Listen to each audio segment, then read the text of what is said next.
Today, we are talking about hidden reasons and ways to solve them very quickly when client projects stall, when they drag out, when things just are, why are we not done with this yet? How is this still going? We are going to get to the solution and the bottom of this today with not one, not two, but three real life stories, all from different industries. So you can see how this really applies behind the scenes and what we've done it to solve it all. If you're not familiar with me, my name is Acacia Thornton. I'm the CEO legal coach, and I am a longtime business advisor, longtime attorney turned coach who really focuses on the spiritual and energetic side of things. So when it comes to increasing our revenue and having stronger, better businesses, it's also important that it not only feels right and is aligned to us, but that our clients feel the same way. Because when we get into these client relationships and these customer agreements and we close those deals, the whole reason for all of it is to elevate everyone together. So that is how I approach things. And what you're going to see in all three of our stories today, this is the Aligned Business Series. I go live 3 times a week telling you real world stories. And today's first story is actually one of my life. So something we haven't done in this series before. And then not only will I show you the solutions about how to solve all of this for yourself and for your business, but we have a live Q&A at the end. So definitely stay to the end so you can get your questions in and I will help answer these. Now we got to move a little fast today because 3 stories in I always try to be in 20 minutes or less, although I think we're going to push that today, is because the reason we're going to do so much today is this happens to everybody, right? Clients drag things out. Sometimes we end up being the reason things get dragged out. Let's just be honest.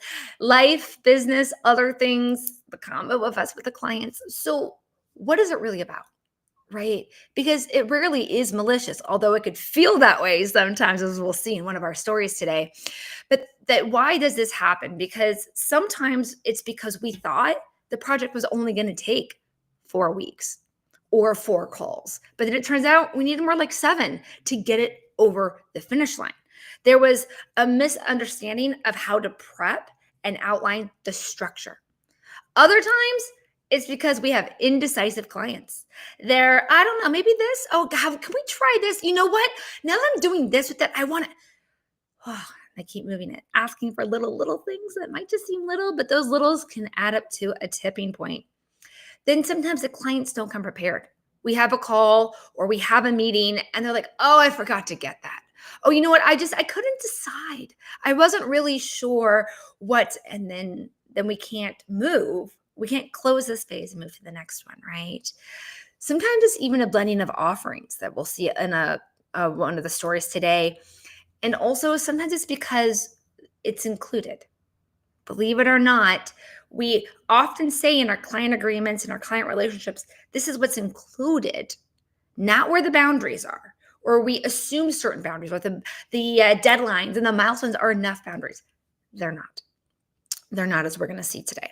So let me tell you a story from my beginnings. I was 19 years old. I was a server through college. That's what I did. I was a waitress at a local gastro pub. And I would end up working the lunch session a lot. And if you ever worked in a restaurant, the lunch rush is very limited, right? Because most people eat lunch at a certain time frame. It's usually like maybe starts around 11:30 and it'll end about 1:30. That's really it. People are taking that break from work, coming in, or maybe they're shopping, but it's a very limited rush. And you also have only so many tables in your section. So let's say I had 5 tables in my section and I brought those tables in, they all get full. And let's say they're averaging 20% tips to me because I really tried hard. I really loved my clients. And then, okay, they've come in, they've sat between 11 o'clock and noon. They're here for about an hour and a half. Well, that brings us kind of to the end of the lunch rush. There's my 5 tables, $100 each. That my 20% means I made $20. I make $100 for the day. But then I started to realize, what if I can only have a capacity of 5 tables at a time, just like we as service providers can usually only have a capacity of so many one-on-one clients or so many custom projects at a time, so many custom coaching clients or consulting clients, I only get so many at a time. What can I do to increase my revenue while demand stays the same? right? I could increase the prices of my average ticket. So instead of every table spending about $100, what if I can get them to spend $120? Okay, a little incremental on my 20% tip, get a little bit more. But I started to realize the more efficient I was at completing those tables' goals, which what is their goal? To come in, to become satiated, to eat a great meal, have great service, have great beverages, and feel done, and then leave. If I can make that process and that feeling of completion happen sooner than the hour and a half, I might not just get 5 tables during a lunch rush. I might be able to refill it a second time and get 10. And that's what I started to do. My average time with my customers went down from an hour and a half to closer to 45 minutes, 50 minutes. So that meant I was doubling my my revenue, right? My tips, same section, same capacity, same lunch rush, because I was getting my clients to that finish point of feeling satisfied faster. And that is going to now linger into our next 2 client stories. Okay. This first story was about a consulting company. And they'd been around in business for a long time. Parts of their business have been in business for over 100 years. They were very well established. And they had a client who was a brand new at doing this. So they wanted to pay for custom work, make sure it was done right, implement it correctly. So this consulting company is like, yeah, we'll customize these things for you. We'll help you implement this. Not a problem. And it was supposed to be about a 2-month project. It had a different series of milestones, and all this is clearly outlined in the scope of services and the pricing. But every time there'd be a delivery, the client would come back a little bit later, be like, "Oh, can we move some of this around? We want a new format." Or, "Okay, now that we've taken this new format you just gave us, we shared it with the other team. The other team needs it to look like this now. Can you do this?" And what ended up happening is every time the consulting company would deliver, they think they're done now.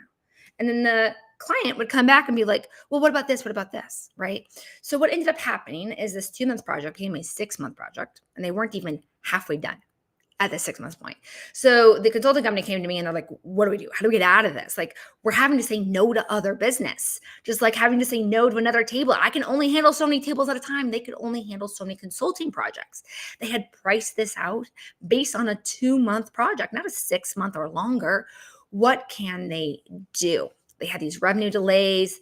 Their staff was starting to get burned out. The client was also not feeling like they were getting everything they needed. Why do we always have to keep? And there was a clear miscommunication, even though they thought everything was communicated. See, the consulting company, when they wrote onto their SOWs that this is the deliverables, these are going to be customized for you, and we're going to give you support during the project, they expected a reasonable amount of support and timelines.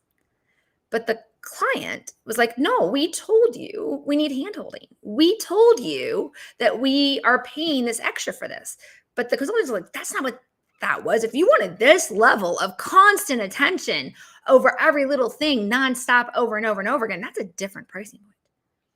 So they both felt that they had communicated.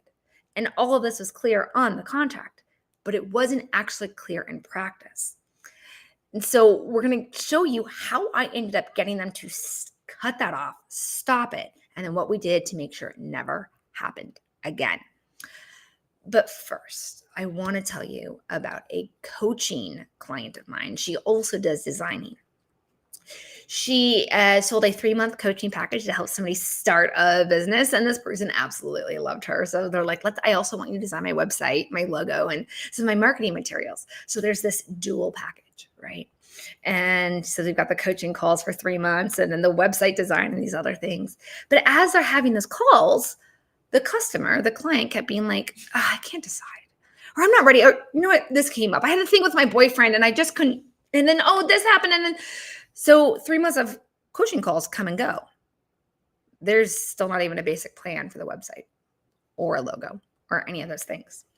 And so my client, thinking that, well, I still have to deliver these other things. I still have to deliver the marketing materials on the website and all this stuff. I therefore have to keep giving coaching calls to get these things done. It's like, not really. But she did 9 more months of calls trying to get her client to make decisions, to come to the calls prepared over and over. She'll get an next time. The client was just the type who was in a place energetically and internally that was not ready to make the decisions, get things over. So my client, the coach, overgives, overgives for 9 months because she was still waiting to be able to deliver the other part of the project, all because the client was dragging things out.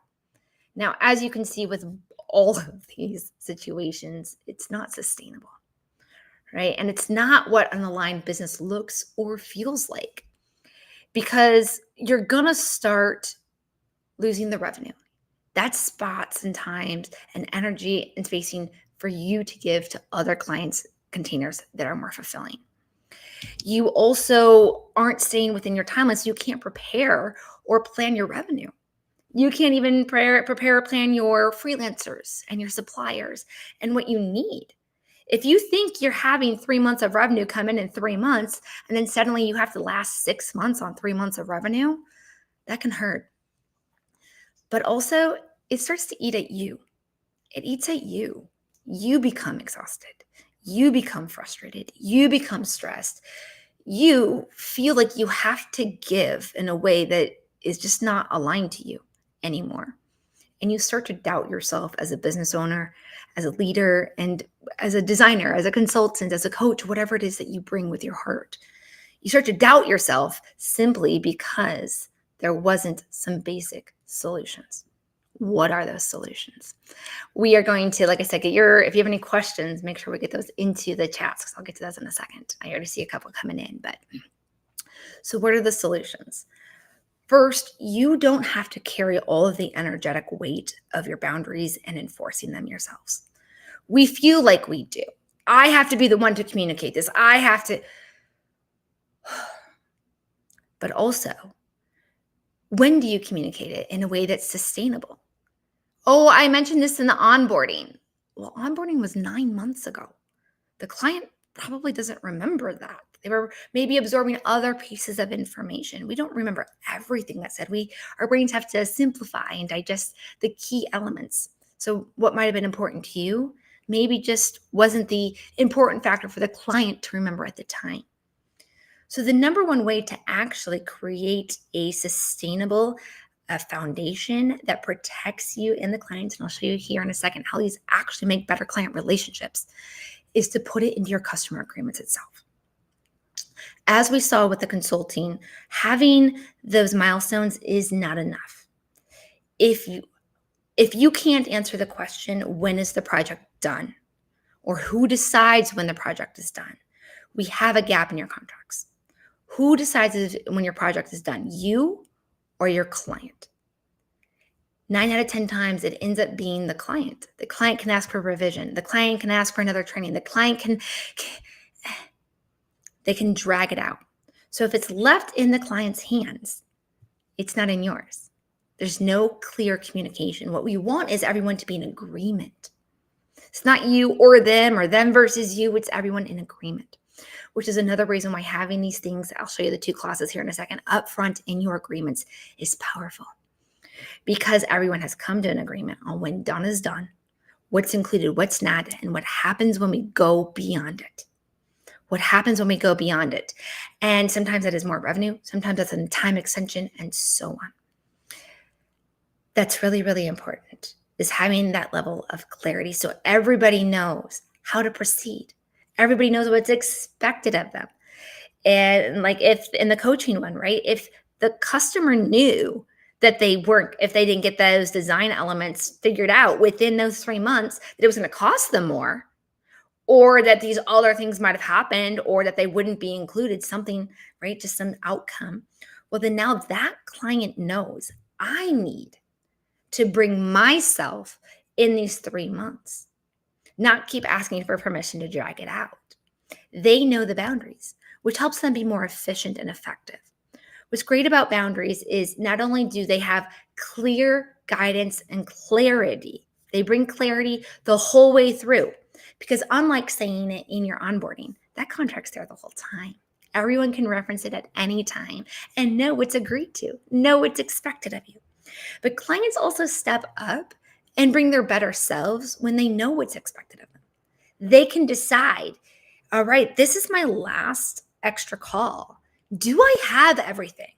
I don't. What else do I want or need? I want this. What can I do to help me as the client get that from this call with my coach or from my consulting company? Or they can decide, I think I need two more calls. How much is that? That's 250 each. Okay, let me talk to them about adding two calls, right? And then there's that value exchange. The customer gets to decide the value for them where they are on their side when we have these clear boundaries. So how does this happen? And I'm going to show you how to actually get word for word, like copy paste these right into your agreements here in a second. But the first one is called an acceptance clause. An acceptance clause would have helped in both of these scenarios of our stories. And then what is an acceptance clause? It defines when the work is considered done. Back to that, is it done when you say it's done or is it done when the client says it's done? How about neither? How about it be done when the acceptance clause says it's done? What we all agree to, right? And it also doesn't just address what happens affirmatively, but what happens if there's silence? The customer ghosts you, doesn't behave the way you expected them to, suddenly deprioritizes this project. A good acceptance clause isn't just going to say what's expected when people are behaving. It's going to clarify done means done. No matter how you behave, client, no matter whether you came prepared or not, no matter if you ghost me or not, no matter if you show up late or not, I have delivered this part. This is what your opportunity is to say or do something about that. And when it's done, it's done. And what's great about done? Payment. Now payment is officially due. If you've ever delivered and waited for your client to pay and pay and pay and pay, it might also be a sign that there is this open space in your agreements. Because if you have a clear acceptance clause, it's legally like, no, payment is due now. It's not just, oh, I've invoiced you, payment is due now. It's, no, this work is done and this has automatically triggered payment. That is the level of clarity you get out of a great acceptance clause. And thankfully, the consulting company had a basic acceptance clause. Ideally, they would have had one at every single one of those milestones so that their client couldn't keep extending and asking for more and more and more and more. But also with the coaching, right? This is when we're done. This is when I'm done delivering my part, client. I need you to work within the scope. Otherwise, like this is it. Done is done. So having that acceptance clause would have clarified both of those. But thankfully, the consulting company had a weak but existing acceptance clause at the very end of the project. The very end of the project. They didn't do one every milestone like I wish they would have, but they had one at the end of the project. So when they came to me, Acacia, how do we end this? How do I get out of this? We're beyond deadline. It's affecting other parts of the business. I go, you have an acceptance clause. I need you to trigger it. And they're like, that requires finishing everything. This client's bothering us so much, we don't have the bandwidth. I'm like, well, then you're stuck. You're stuck until you can trigger done. And so they hustled their butts off. And they're like, okay, we'll get it done. We'll get it done.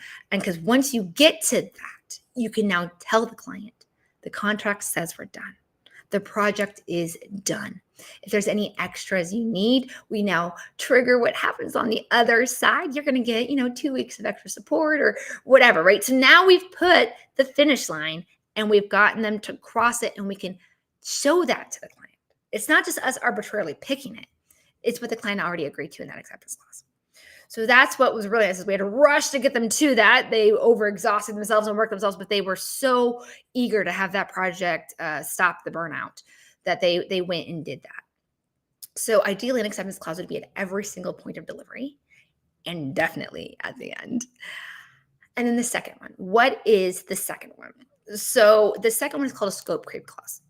And scope creep says, hey, this is what's included. Not just two revisions within 7 days. And if you need an 8th day or a third revision, scope creep clauses, some of my clients end up putting in like 7 or 8 of them. Any little bit of extra that client can come to you for that you consider beyond the scope of the project, we clarify what's in and what's out and what happens beyond it. Because sometimes our clients need a little bit more time. Sometimes our clients need a few more calls. Sometimes our clients need a few more revisions. That's not wrong, but that doesn't mean you have to give it for free. That doesn't mean you have to now include it. And that doesn't mean you have to give them unlimited. So scope creep clause is what holds that into place and make sure there's a value exchange on the other side of it. It's not a punishment. It just says, when I've budgeted out this project for your client and this timeline, these milestones and deliverables, this is what is anticipated. We can go beyond that, but there's going to be a value exchange. Or if you don't want to go beyond that, you could also say that, like plain and simple. So how can you actually get an acceptance clause and a scope creep clause? I'm going to show you how you can copy paste these right into your agreement. You don't have to work hard for these. I created the Align Clients Paid with Purpose program. And what this program is it's 3 modules. One is acceptance clause, one is scope creep clause, and then the other one is the story we're going to get to tomorrow, by the way. A big story. Client lost 5 years of revenue within 30 days on the contract. But what each of these does is you get the literal copy paste. You decide what you want for your business, and then you just copy paste it right into your agreement. So you don't have to wonder if you're doing it right or wrong or anything of that. You literally have a step-by-step, like 3 to 5 questions, and then you just copy paste it right in. Like, it's that simple. So it gives you those answers right there, then and there. So I'm putting that on the screen in case you want to explore that. That will give you all of those clauses, and you can do these yourself because they are part of your deliverables. Just as you define what is and isn't included in your services and what their pricing is and the timelines, these are part of that. So you don't need a lawyer for these. These are part of you clarifying better boundaries, better value exchange, and ensuring that your clients know what's expected of them and the timelines expected of them. So you have that open and clear. All right. Now, while that is up on the screen, let's hop to your questions because I saw a few come in.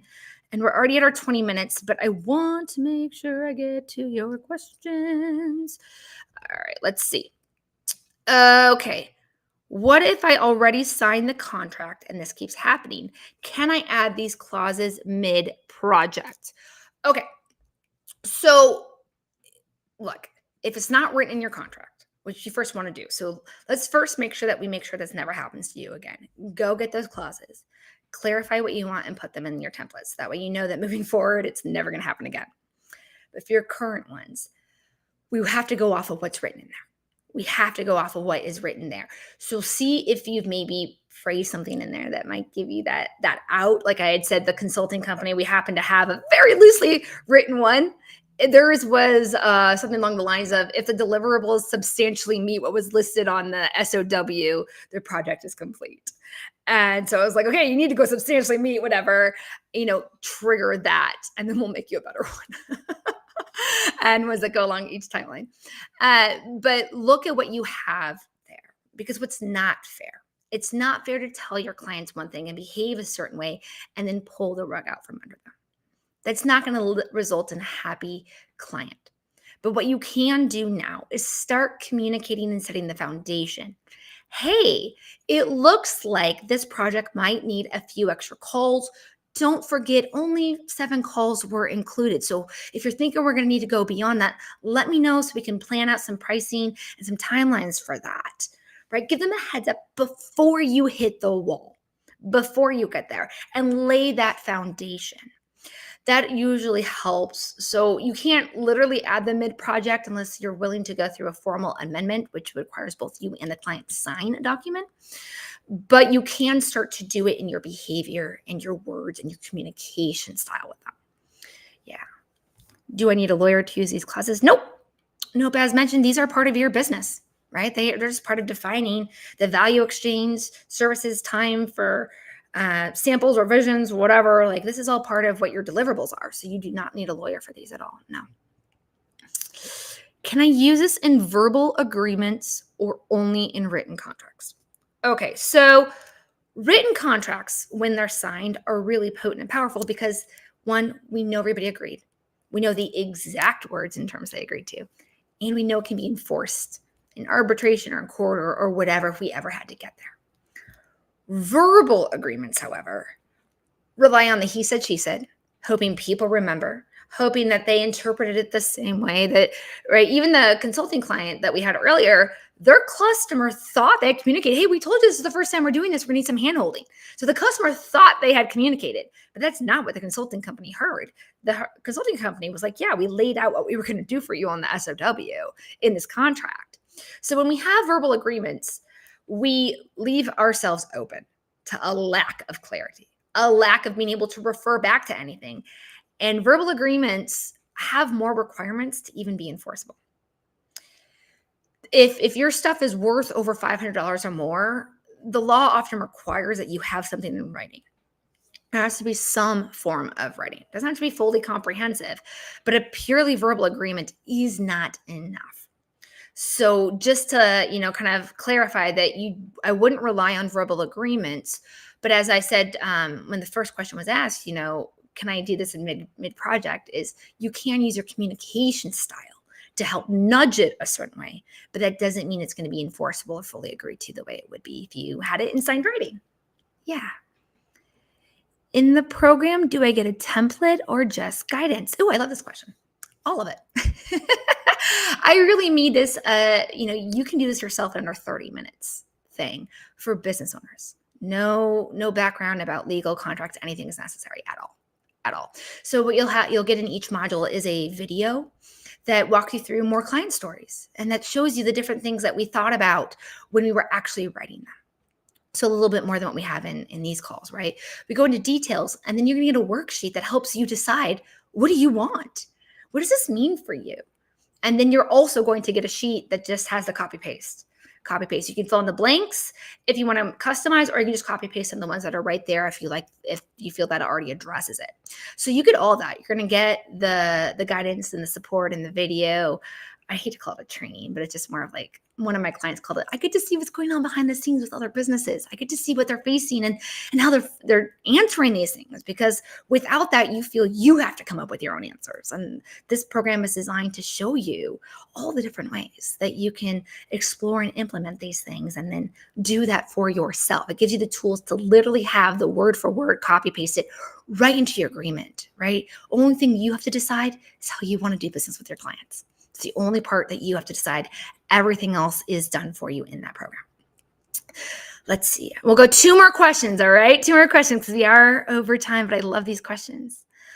I've overgiven in the past. How do I start enforcing without feeling guilty, mean, or rigid? Oh, this is great. Okay. So I love that you've already recognized, hey, I've done this in the past. I don't want to be that person anymore because it's not who I am. When we hold to our own boundaries and how we do business, we're not being mean or rigid.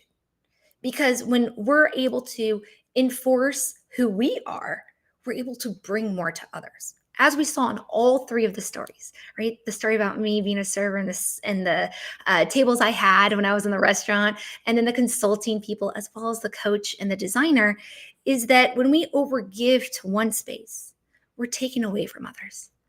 We're lowering our quality of the energy we can bring to our existing clients. We're lowering the quality of what we can bring to another new client. The more we can shine our light in the world. So by just even holding your space and knowing what you want to do, that is already empowering. That is never mean or rigid. What might feel mean or rigid is the communication of that. And that's what's great about having it written in your contract, is that the other side has agreed. They've agreed. You're not being mean or rigid. Everybody agreed. Everyone's like, yes, this is how I want to do business. They've come to you because they want to work with you your way. You're different than all the other competitors and people who do what you do in your space. That's why they come to you. So the more you bring who you are to that, and the better you clarify that in clarity and in communication, written and verbal, and enforce that for yourself, it's an empowerment to you and your clients, because they now know what they're getting, the level they're going to get it, and what they need to do to make sure they get that beautiful outcome. Yeah. All right. This has been Acacia, the CEO Legal Coach, the Aligned Business Series. Tomorrow we go live talking about if any of your contracts are over 30 days and you're using a template that you got online or from AI or something. I'm going to show you that your clients can actually pull all of that revenue out from under you like that. We're going to show you how to stop it. I'll see you there.